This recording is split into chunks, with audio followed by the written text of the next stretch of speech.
જે આંકડાઓ છે જેમાં ભાજપ આગળ ચાલી રહી છે ને હજી પણ 266 જેટલી બેઠકોના વલણો જોવા મળી રહ્યા છે. કદાચ 20-25 બેઠકોના વલણ બાકી છે.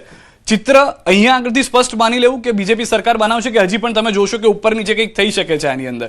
જનરલી 80% આપણે એવું માની શકીએ કે નિશંકપણે સરકાર અત્યારે ભારતીય જનતા પાર્ટી બનાવી રહી છે, પરંતુ આ રાજકારણમાં દરેક મિનિટ મહત્વની હોય છે, દરેક સીટ મહત્વની હોય છે અને એન્ડ મોમેન્ટે અપક્ષોનો કોઈ જાદુગરી નીકળે છે કે નહીં મત બેંકમાંથી કે તૃણમૂલ કોંગ્રેસનું શું થાય છે. પણ મોટું અત્યારે એવું કહેવાય કે મેચ જીતી ગયા છે, પરંતુ જ્યાં સુધી છેલ્લી ઓવરનો છેલ્લો બોલ ના પડે ત્યાં સુધી કોઈ છાતી ઠકીને જશ્ન ના મનાવી શકાય. કારણ કે એવી ઘણી ઘટનાઓ આપણે જોઈ છે અને ઘણા બધા જે ધુરંધરો કહેવાતા હોય કે આ સીટ ઉપરથી આ જે મુખ્યમંત્રીનો ચહેરો છે અને ઘણીવાર એ હારી જતો હોય છે.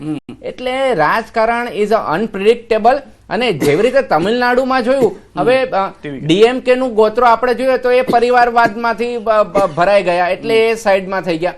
જયલલિતા જીના દેહાંત પછી એમના પક્ષ એટલો ટક્યો છે એ મોટી વાત છે, પરંતુ જે વાયદાઓ એક જ મિનિટ રોકી રહ્યો છું. હાલના વલણમાં બંગાળમાં ભાજપ બહુમતને પાર થઈ ચૂક્યું છે. હાલના વલણમાં ભાજપ જે છે તે સરકાર બનાવતું જોવા મળી રહ્યું છે. જે રીતે સિદ્ધાર્થભાઈ સાથે વાત કરતા હતા તે પ્રમાણેના જ સમાચાર પણ હવે ચોખ્ખા મળતા થઈ રહ્યા છે કે 150 થી વધુ 157 બેઠકો પર આગળ ચાલી રહ્યું છે હાલના વલણમાં.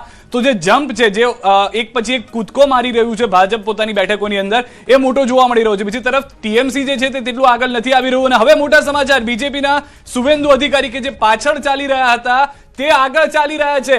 બંને સીટો પર આગળ ચાલી રહ્યા છે. ભવાનીપુરથી તો આગળ ચાલી જ રહ્યા છે, પરંતુ તેની સાથે સાથે જે પોતાની બીજી બેઠક હતી ત્યાંથી પણ આગળ ચાલી રહ્યા છે. અને સૌથી વધારે મહત્વની વાત અહીંયા આગળ એ છે કે જો બીજેપીના શુવેન્દુ અધિકારી આગળ ચાલી રહ્યા છે તેનો મતલબ છે કે આ બેઠક ઉપર મમતા બેનર્જી